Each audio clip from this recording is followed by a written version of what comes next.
تحية لك ولجميع المشاهدين الكرام. طبعا ما زال الجميع يتاجر ويتآمر على الشعب السوري بشكل عام. من ضمن تمثيلية مؤتمر جنيف 2 هو لم يكن إلا عبارة لإطالة عمر النظام.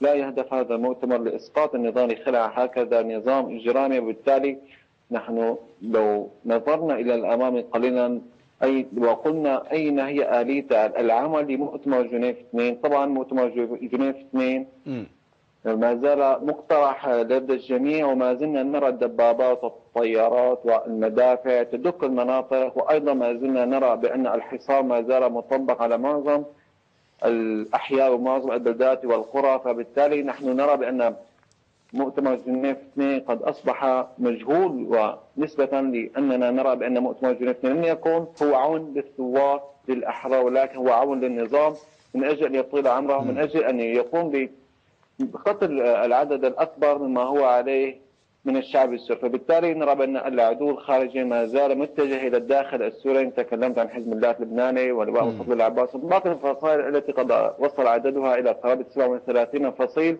ما زالوا يتوجهون بعين طائفية. قد أعلنوا الجهاد على الشعب السوري.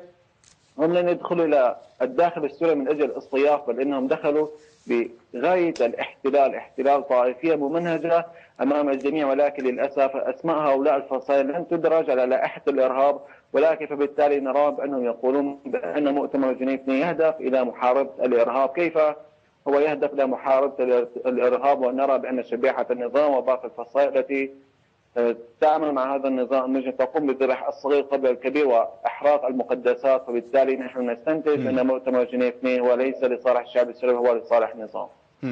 يعني ببرس، لو كنت تابعت هذا المؤتمر واعتقد ان هذا المؤتمر ما زال جاري حتى الان، لكن كانت هناك دعوات للائتلاف الوطني او المعارضه بشكل عام الى ضرورة محاربة الإرهاب أو محاربة المتطرفين المتواجدين على الأرض. إلى أي مدى نجح بشار الأسد هنا في إيصال تلك الصورة أنه يحارب تلك التنظيمات الإرهابية أو التنظيمات المتطرفة التي تحارب على الأرض وليس الجيش الحر؟ طبعا يوجد إرهابيين على الأرض، يوجد فصائل إرهابية طبعا، وهي عناصر حزب الله اللبناني الذين يقتحمون المناطق التي بداخلها مدنيين ويذبحون الأطفال ويمثلون بالنساء. هؤلاء هم الإرهاب، صح، قد صدقت أخي الكريم. ولكن للأسف أن المجتمع الدولي يقولون بأن الشعب السوري هو إرهابي، أن الثوار هم الإرهابيون.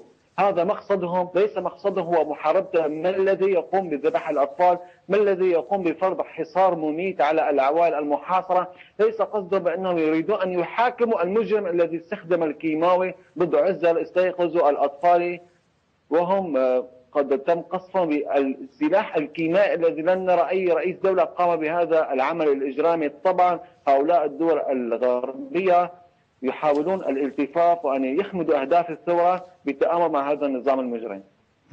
طيب، يعني أعتقد أن كيري بدأ يشعر الآن أنه فقط هذا الوقت هو الوقت المناسب لأن يقوم بإلقاء دعوات لوقف إطلاق النار في سوريا. طبعا بعد 3 أعوام قد فطن هذا المغفل بهذا العمل، نسبة لأن نرى بأن النظام يتكبد خسائر في كل مكان. طبعا منذ فترة أنه قد قاموا برمي فتنة بين أحد الفصائل المجاهدة والفصائل الثورجية من أجل أن ينقلوا البندقيات عوضا من أن تكون هي تتوجه باتجاه النظام، يتم طردها من المناطق المحتلة من أجل أن تتوجه ويصح الاقتتال بين بعضهم. هذا هو كان هدف الغرب وهدف النظام. نحن رأينا قد نجحوا بهذا الأمر، قد أثمر لصالح النظام أنه قد تقدم ببعض المناطق، ولكن نحن نقول لهم مهما ما فعلت ومهما ما قدمت وما بذلت من تنسيبيات ومن سخائر ومن تهم ومن فتن بحق الثوار الأحرار، إننا ما زلنا مستمرين وما زلنا نهدف إلى أن نحقق أهداف الثورة السورية منذ أول يوم. ببرس، ربما موضوع حلقتنا اليوم هو مؤتمرات تتبع مؤتمرات وما زال الدم السوري ينزف. بالأمس كان هناك اجتماع آخر لأصدقاء الشعب السوري في باريس حضره رئيس الائتلاف الوطني أحمد الجربة، واليوم اجتماع ثلاثي يضم وزير الخارجية الروسي سيرجي لافروف ووزير الخارجية الأمريكي جون كيري والمبعوث الدولي الأخضر الإبراهيمي، وبعد أيام قليلة سنشهد عقد مؤتمر جنيف إذا كان سيتم عقد هذا المؤتمر. لكن السؤال هنا، إلى أي مدى يتم التعويل على تلك المؤتمرات من قبل السوريين؟ وهل ما زال السوريون لديهم أي أمل في هذه المؤتمرات أن تخرج ربما بحل سلمي، كما يدعون دائما أن المخرج الوحيد من هذه الأزمة هي دائما الحل السلمي أو الحل السياسي وليس الحل العسكري المتواجد على الأرض، باعتبار أن نظام بشار الأسد حاول أن يوصل تلك الرسائل على أنه يحارب تلك التنظيمات الإرهابية والتنظيمات المتطرفة على الأرض. لكن السوريون ما زالوا يعولون على تلك المؤتمرات. طبعا نحن شاهدنا منذ بداية الثورة لحد هذا اليوم بأن كل مؤتمر وكل قرار سياسي هو يهدف لإطالة عمر النظام وإعطائه فسح المجال لمحاولة احتلال المناطق أجمعها.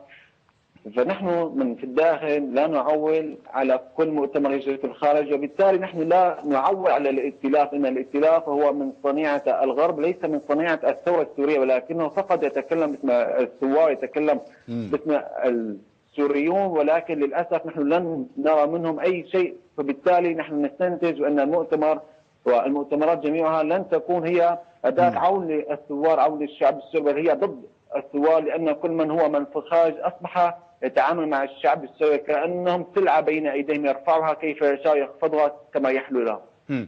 ببرس، لو افترضنا أن الائتلاف الوطني قرر المشاركة في جنيف 2، بينما وجدنا المجلس الوطني رفض المشاركة تماما في هذا المؤتمر، واعتبر أن المشاركة في مؤتمر جنيف يعد خيانة كبرى للشعب السوري، بما أنه يعتبر نفسه يمثل هذا الشعب ويمثل هذه الثورة المجيدة. لكن الائتلاف الوطني إذا قرر المشاركة في هذا المؤتمر، موقفكم وقتها؟